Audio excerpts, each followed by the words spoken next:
All right, let's just jump right into a really powerful idea. We're going to talk about a concept of hell, but it has absolutely nothing to do with fire and brimstone. It has everything to do with what's going on inside your own head.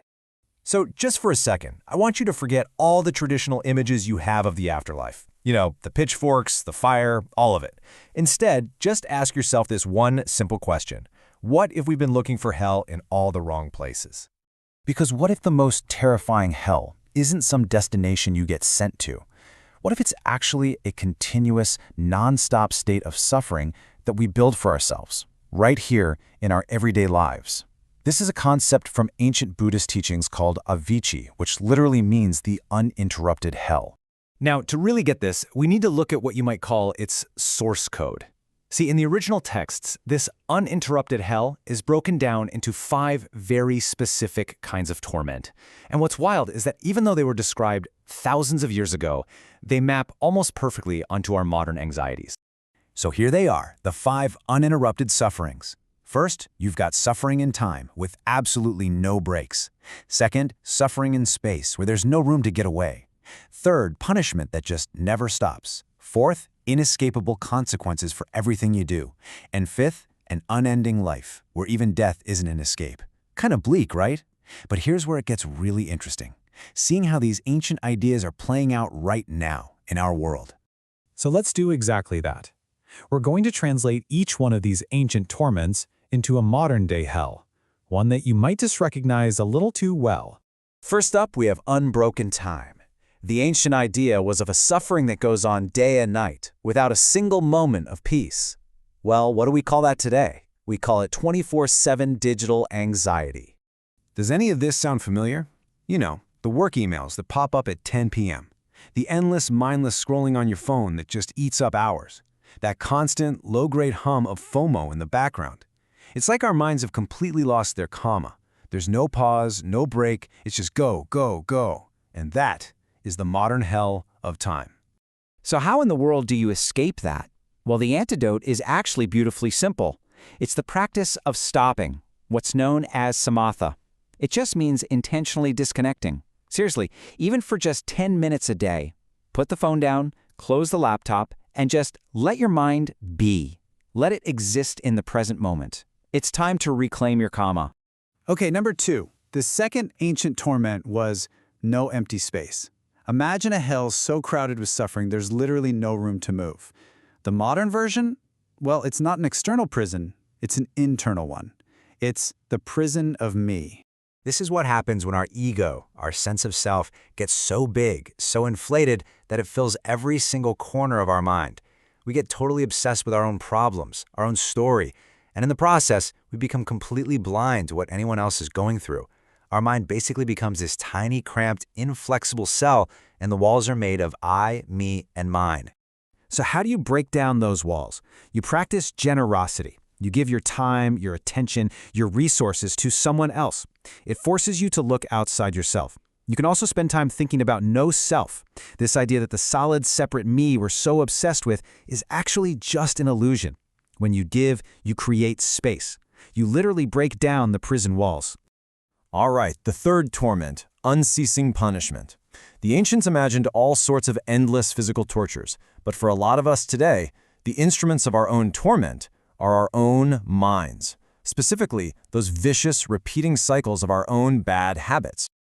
Just think about it for a second. That flash of anger that always comes up in traffic. That knee-jerk reaction to blame someone else when something goes wrong. Or maybe that little internal voice that's always criticizing you.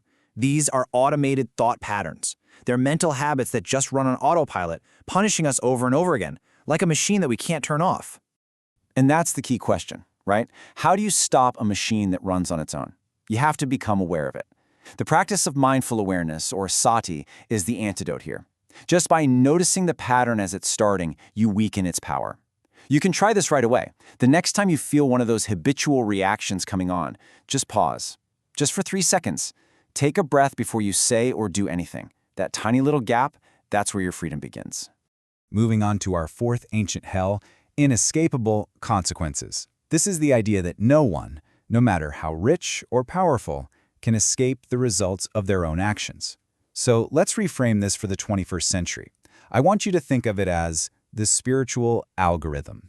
See, karma isn't some cosmic judge handing out rewards and punishments. It's much simpler. It's more like a law of moral physics. It's like gravity. It just is. It applies to every single person, no exceptions. You can't hack it, you can't cheat it, and it doesn't care who you are.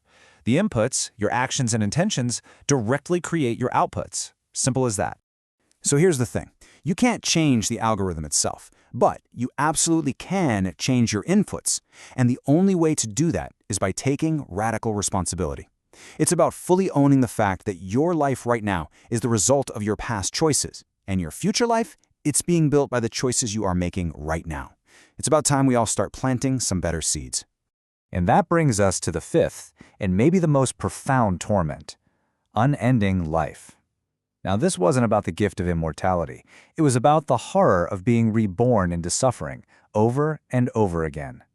The modern parallel to this is the way trauma and negative energy stick around long after an event is over. They become echoes. These echoes are like karmic imprints left on our unconscious mind. You know, they're the negative patterns from a toxic job that haunt your new one. It's the unresolved pain from a past relationship that keeps popping up. It creates this awful feeling that even if your circumstances change, or that even death itself wouldn't bring relief, because the energy just lives on. So what's the antidote to a suffering that feels like it will last forever? The answer is urgency. You have to act now. Don't put it off until tomorrow or next year. Forgive the people you need to forgive. Take responsibility and repent for the harm you've caused. Dealing with these energies in the present is the only way to stop them from echoing into your future. Okay, we have covered a lot of ground here, translating these 5 ancient hells into some very real, modern psychological challenges. So now, let's put it all together. Let's create a practical guide, the key to your own escape. Think of this slide as your toolkit. For the hell of 24/7 anxiety, which comes from that ancient idea of unbroken time, the way out is mindful stopping. For self-obsession, the hell of having no empty space, the path out is generosity. For that habitual anger, that unceasing suffering, it's the mindful pause. For the unwanted outcomes from inescapable consequences, the only solution is radical responsibility.